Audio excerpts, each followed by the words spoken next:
Airway का वो खुद करे, हम तुम अपना खुद करते हैं। अभी तुम्हारे मुंह में तुम चाय पीती हो, पानी पीती हो, अच्छे से निकलती हो, जिससे कि तुम्हारा जो खाना पानी खाया वो सांस के रास्ते में ना जाए, पेट में जाए। क्योंकि मरीज बेहोश हो गया, चेतना चली गई, तो वो ये नहीं कर पा रहा है। तो हमने एयरवे प्रोटेक्शन के अंतर्गत ट्रैकिया में छेद करके ट्रैकोस्टमी डाल दी कि मुंह का कोई भी कंटेंट अब लंग्स में ना जा पाए। तो पहला ये फायदा हुआ।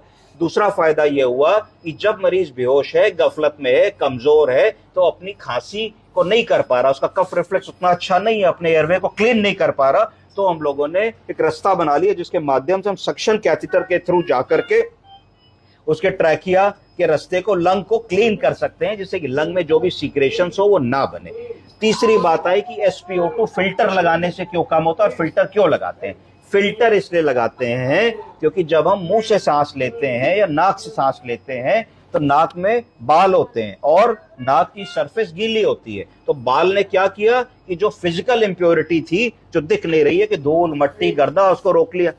प्लस जो अंदर की गीली मेम्ब्रेन थी, उसने क्या किया कि जो सूखी हवा हम ले रहे थे उसको ड्राई कर दिया, तो ह्यूमिडिफाई कर दिया और फिजिकल इंप्योरिटी उसने रोक ली, जिससे कि जो लंग में हवा जा रही है वो दूषित ना हो, उसके अंदर कोई पदार्थ ना चला जाए, और अगर ड्राई होगी तो लंग की सरफेस को डैमेज करेगी, वो ना हो। तो फिल्टर जब हमने लगाया तो आर्टिफिशियल वो काम करने के लिए लगाया। इसमें हम ध्यान से देखें तो इसमें ब्लॉटिंग पेपर लगा होता है। तो ब्लॉटिंग पेपर जैसी चीज होती है जिसका काम होता है कि जो दोनों तरफ से हम सांस ले रहे हैं, तो जो भी चीजें हैं वो उस ब्लॉटिंग पेपर में या जो भी उसमें टेक्नोलॉजी यूज की है उसमें रुक जाए और मॉइस्ट हो जाए। मॉइस्ट कैसे होगा कि जो लंग की हवा निकल रही है और इनहेलेशन और एक्सहेलेशन हो रहा है, तो उस हवा में मॉइस्चर है, तो मॉइस्चर यहाँ ट्रैप हो रहा है। जब मॉइस्चर ट्रैप हो रहा है तो जो नई हवा हम अंदर ले रहे हैं वो भी उस मॉइस्चर से गीली होकर के अंदर जा रही है।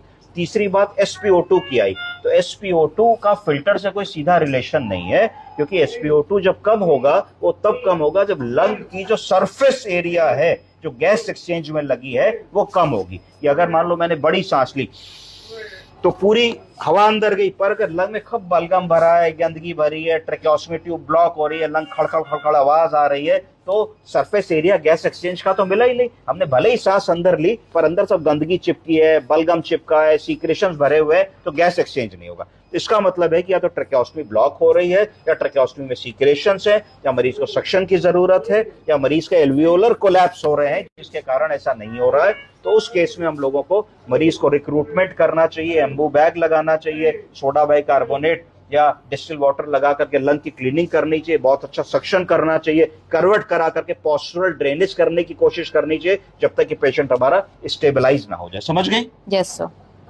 Okay, thank you sir.